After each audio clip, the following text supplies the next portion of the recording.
So last week, many of you reacted positively to a post that I shared on data cascades. What are data cascades? They are data issues that team can experience as a result of technical debt over the years. And data cascades prevent organizations from innovating, of course, creating rich and intelligent, innovative data applications because these companies are unable to execute on their basics. And so this week, we witnessed a waterfall, gigantic waterfall of resources that will help you get there. And I hope that you're liking the analogy of the water here. So we're going to talk about Bain's 4 winning patterns of digital transformation, Gartner's hacks to accelerate digital transformation. But before we do that, I want to take a moment and highlight some of the most amazing community members who this week shared some awesome content that you should consider following and maybe even connecting with. My first two are the Chief Data Officers of BNY Mellon and pharmaceutical leader Bayer. I'm talking about Eric and Ipek. I start with them because they were part of a Gartner's annual CDO survey results webinar, and they absolutely nailed it.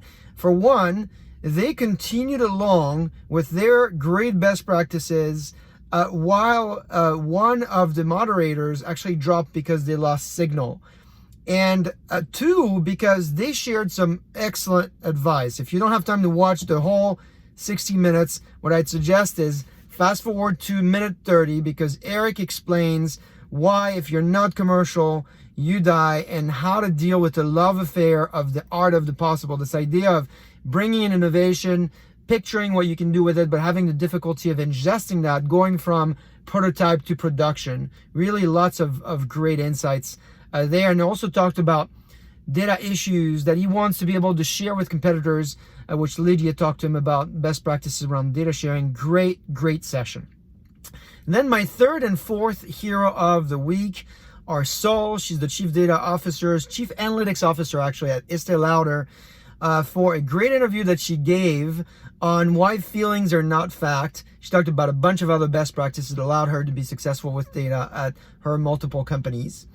And we also had, of course, Joseph from TELUS, who was my guest on Data Journeys, this new program we introduced this past week, where we are creating a platform to share your success, your best practices. In fact, I'm going to put down here in comments a way for you to reach out to me so you can be on the program as well. So don't be shy, click on the link.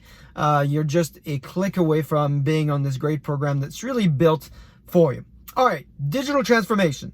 Not as easy as it sounds, but the motivations companies have are actually pretty constant. Over the last 3 years, Bain has interviewed 1,200 business leaders, and there's one thing that hasn't changed. The number one reason why leaders want to digitally transform is because they want to make faster decisions. So if you are in the business of making faster decisions to create great customer experiences, engage with customers and partners better than your competitors, you're going to want to read this piece. It's shared with me by Krishna, who's the CDO at Zotis. He always shares some awesome content, and this piece is no exception. It's got best practices and highlights on what Bain calls the 4 winning patterns of digital transformation. My favorite in there is something called launching a new digital attacker. I'll let you read the piece so you can find out more, but it's about disruption and disrupting yourself. So that's for the Bain piece. You will also love a best practice piece from Jorgen from Gartner. Jorgen is a very great, knowledgeable person to connect with and to follow. And this week he highlighted a piece on the 9 hacks to accelerate digital transformation. We don't have time to cover all of them, but what's great about the piece, it's organized around 3 themes. If you're Chief Data Officer, Chief Information Officer, about speeding up decision making, we just talked about that, simplifying work, and eliminating unnecessary tasks. Great guidance as usual from Jorgen and the team. The 3 that I want to make sure I highlight. The first one is no is not allowed. So a way to accelerate digitally is never to say no. Now, what does that mean? That means that you have to go from a state of this won't work to a state of how would this work with current legislations, current limitations. It's going from no to how. Really important best practice. The second one is something we've tried in our teams. It's what he calls red light, green light. What should you red light, meaning what should you stop? What should you green light, what should you start? And what should you yellow light, meaning continue. So stop, start, continue. It's a great exercise if you have your team at the end of the year or at the end of a particular period. Ask them to, hey, what should we start doing? What should we stop doing? And what should we continue doing? Identify, what your team thinks is bringing value and moving the needle for your company. And then finally, eliminate ideas that do not have a sponsor. Now, last week we talked about that. We talked about, how do you prioritize use cases? Do you prioritize new use cases, or you take existing use cases because you have a baseline? Here, last week we talked about attaching that to value metrics. Here it's about sponsors. So eliminate the use cases that you can't convert from pilot to production if they don't have a sponsor, if you don't have a clear path to value and metrics on how you're going to measure, the success of your initiative. I got to tell you, this week was particularly hard to identify the top 5 because you have sent me so many great resources, and I've been looking at all of them.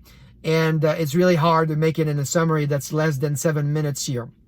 So I want first to thank you, continue to engage that way. And if you're still listening at this point after 6 minutes or so of talking, I want to make sure you head on over to the blog down here. I'll put the blog link for you as well, so you can discover some other great resources. One is the top 10 points to cover compliance by Mike.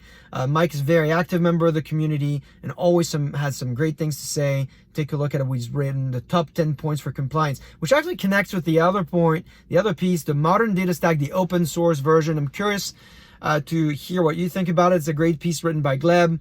Talks about how you build a modern data stack only using open source technology. There's not a lot about security and governance, and so I think this first the first 2 pieces here connect well with each other. And then finally, why chief data officers have such a short tenure, less than 1,000 days, between 2 to 2.5 years, by Randy. Really, really interesting piece. Hopefully the advice there will help you if you're a chief data officer, if you're looking to be a chief data officer.